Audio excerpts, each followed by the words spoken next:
दोस्तों अगर आपको भी चेन्नई और गुजरात में खेला गया फाइनल मुकाबला अच्छा लगा हो तो इस वीडियो को लाइक जरूर कीजिएगा।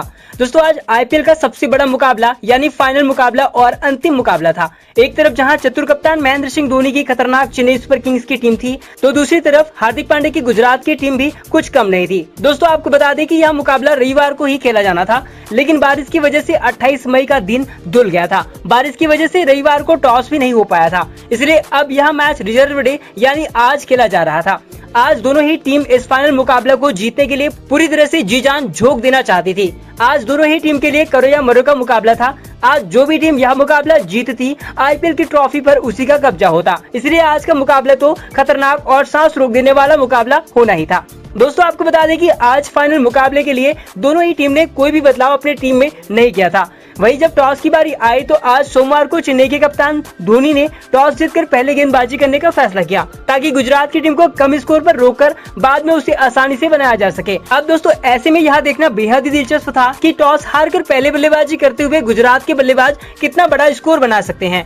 वहीं जब गुजरात की टीम बल्लेबाजी करने आई तो हर बार की तरह विस्फोटक बल्लेबाज शुभमन गिल के साथ रिद्धिमान शाह पारी की शुरुआत करने आए ताकि अपनी टीम को आज इस फाइनल मुकाबले में शानदार शुरुआत दिला सके। तो वही चेन्नई की तरफ से दीपक चहर पहला ओवर गेंदबाजी करने आए। दीपक चहर ने शानदार गेंदबाजी करते हुए अपने ओवर में सिर्फ 4 रन दिए, लेकिन दोस्तों जब दूसरे ओवर में तुषार देशपांडे गेंदबाजी के लिए आए तब उनके ओवर की चौथी गेंद पर शुभमन गिल ने बैकवर्ड स्क्वायर पर शॉट खेला, लेकिन अफसोस की वहां मौजूद दीपक चहर ने उनका आसान सा कैच छोड़ दिया।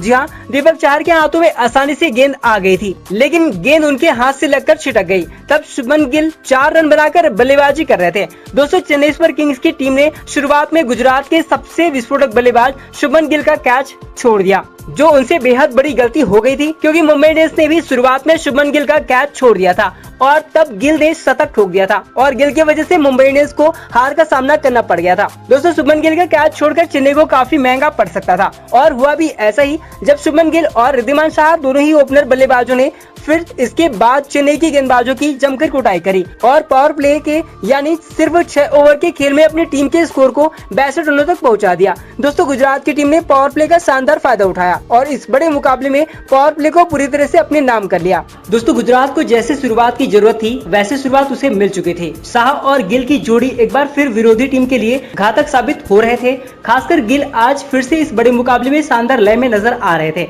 और पावर प्ले में धोनी की हर गेंदबाजों की जमकर धुनाई कर चुके थे। वही शांत रहने वाले धोनी पर भी दबाव बना चुके थे। हालांकि धोनी भी मैच को पलटना जानते हैं। आसानी से हार नहीं मानने वाले धोनी ने पावर प्ले के खत्म होते ही रविंद्र जडेजा को गेंदबाजी पर लेकर आ गए और इस ओवर में गिल नाम की बड़ी मछली का किस्सा ही समाप्त कर दिया। जी हां, जडेजा की अंतिम गेंद पर धोनी ने चीते की तरह तेज गति से गिल का स्टंप उखाड़कर उन्हें पवेलियन भेज दिया। दोस्तों गिल जब तक क्रीज पर अपना पैर वापस लाते धोनी ने उनका स्टंप उड़ा दिया और इस तरह से धोनी ने गिल को स्टंपिंग करके गुजरात को बड़ा झटका दिया। आज गिल इस फाइनल मुकाबले में शुरुआत तो अच्छी करी, लेकिन उसे बड़े स्कोर में बदल नहीं पाए। उन्होंने 20 गेंदों में 39 रन बनाए। दोस्तों गिल के आउट होते ही चेन्नई ने गुजरात की रनगति पर लगाम लगाने में पूरी तरह से कामयाब हो गई। गिल के बाद शाह और साई सुदर्शन की जोड़ी उस गति से रन नहीं बना पा रहे थे जिस गति से गिल बना रहे थे। ऐसे में आज फाइनल में गिल का जल्दी आउट होना गुजरात के लिए बड़ा झटका था। दोस्तों जहां गिल के रहते हुए गुजरात ने 6 ओवर में ही 62 रन बना लिए थे, तो वही अगले 38 रन बनाने के लिए शाह और सुदर्शन को 30 गेंद लग गए, जिसकी वजह से गुजरात की टीम ने 100 का आंकड़ा 12वें ओवर में पार कर पाई। इससे आप समझ सकते हैं धोनी ने किस तरह से इस मैच में अपनी पकड़ बना ली थी। वहीं इसी बीच शाह ने फाइनल में जिम्मेदारी निभाते हुए 36 गेंदों में अपना अर्धशतक पूरा करके गुजरात टीम को बखूबी संभाले हुए थे। हालांकि वे अपने अर्धशतक को शतक में बदल नहीं पाए। 14वें ओवर की अंतिम गेंद पर दीपक चहर ने शाह को धोनी के हाथों कैच करवाकर उनकी पारी का अंत कर दिया। शाह ने 39 गेंदों में 54 रन बनाए और जाने से पहले साई सुदर्शन के साथ 64 रनों की साझेदारी करके गुजरात की स्कोर को 14 ओवर में 131 रनों तक पहुंचा दिया। वहीं गुजरात के लिए अच्छी बात ये थी कि शाह के जाने के बाद साई सुदर्शन ने मोर्चा संभाल लिया था और ताबड़तोड़ बल्लेबाजी शुरू कर दी। वहीं धोनी के लिए बुरी खबर ये थी कि उनके डेथ ओवर के तुरुफ के इक्का कहे जाने वाले पथिराना की भी सुदर्शन ने पिटाई कर दी, जिससे धोनी की भी चिंता बढ़ गई थी। दोस्तों सुदर्शन ने पहले तो सिर्फ 32 गेंदों में ही अपना अर्धशतक पूरा कर लिया। वही अर्धशतक पूरा करने के बाद 17वां ओवर लेकर आए तुषार देशपांडे को रिमांड में लेते हुए लगातार 4 गेंदों में बाउंड्री जड़ डाले, जहां पहली गेंद को छक्के के लिए भेज दिया। तो वही अगली 3 गेंदों में चौकों की हैट्रिक लगाते हुए 20 रन, एक ही ओवर से बटोर लिए और इसी के साथ ही गुजरात टीम का स्कोर 17 ओवर में 173 रन पहुंच गया।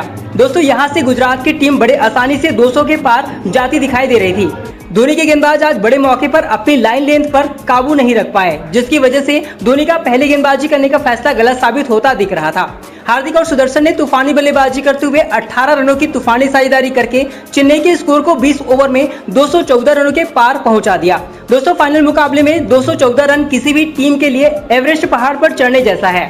वही गुजरात को इस मुकाम पर पहुंचाने में सबसे बड़ी भूमिका साई सुदर्शन ने निभाई, जब उन्होंने सिर्फ 47 गेंद में 96 रनों की तूफानी पारी खेली। हालांकि वे अपने शतक से 4 रन चूक गए, लेकिन इस फाइनल मुकाबले में ये किसी शतक से कम नहीं था। वही हार्दिक ने भी 12 गेंदों में 22 रनों की तूफानी पारी खेली, जिसकी वजह से गुजरात की टीम ने 20 ओवर में 4 विकेट गंवाकर 215 रनों का टारगेट चेन्नई के सामने रख दिया।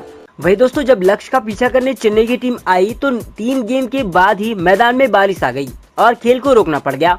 हालांकि बारिश तो जल्दी रुक गई, लेकिन मैदान गीला होने के कारण मैच 12:10 में शुरू हुआ और इस बार ओवर में कटौती करते हुए मैच को 20 ओवर के बजाय 15 ओवर का कर दिया। वही 15 ओवर में चेन्नई को नया टारगेट 171 रन का दिया गया। मतलब दोस्तों चेन्नई को ये फाइनल मुकाबला अपने नाम करने के लिए अब 90 गेंदों में 171 रन बनाने थे। वही पावर प्ले भी 6 ओवर के बजाय 4 ओवर का कर दिया गया।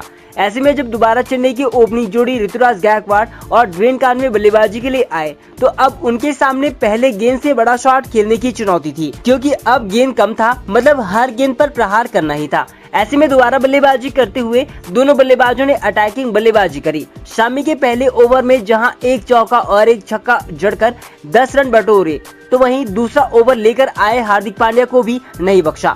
पांड्या के ओवर में एक छक्का और एक चौका जड़कर 14 रन इस ओवर से बटोरकर शुरुआत तो शानदार करी। पावर प्ले का अंतिम ओवर लेकर आए राशिद खान को भी अटैक करते हुए 2 चौका और एक छक्का जड़कर 16 रन कूट डाले और सिर्फ 4 ओवर के खेल में चेन्नई के स्कोर को 52 रन पहुंचाकर पावर प्ले को चेन्नई के नाम कर दिया, साथ ही अपने टीम को शानदार शुरुआत दिलाई। वही दोस्तों पावर प्ले के बाद भी दोनों बल्लेबाजों ने ताबड़तोड़ बल्लेबाजी करी और दबाव पूरी तरह से गुजरात की टीम पर डाल दी। दोस्तों कानवे और गायकवाड़ की जोड़ी ने देखते ही देखते सिर्फ 39 गेंदों में 74 रन कूटकर चेन्नई को धमाकेदार शुरुआत दिला दी। अब यहां से लग रहा था चेन्नई बड़े आसानी से जीत के दहलीज तक पहुंच जाएगी। तभी अचानक से 7वें ओवर में मैच पलट गया, जब अफगानी स्पिनर नूर अहमद ने एक ही ओवर में दोनों बल्लेबाजों को आउट करके चेन्नई के खेमे में खलबली मचा दी। जहां पहले गायकवाड़ को कैच करवाकर 74 रन पर चेन्नई को पहला झटका दिया, तो वही अंतिम गेंद पर कानवे को भी बाउंड्री किनारे कैच करवाकर 78 रन के स्कोर पर दूसरा ओपनर को भी पवेलियन भेज दिया।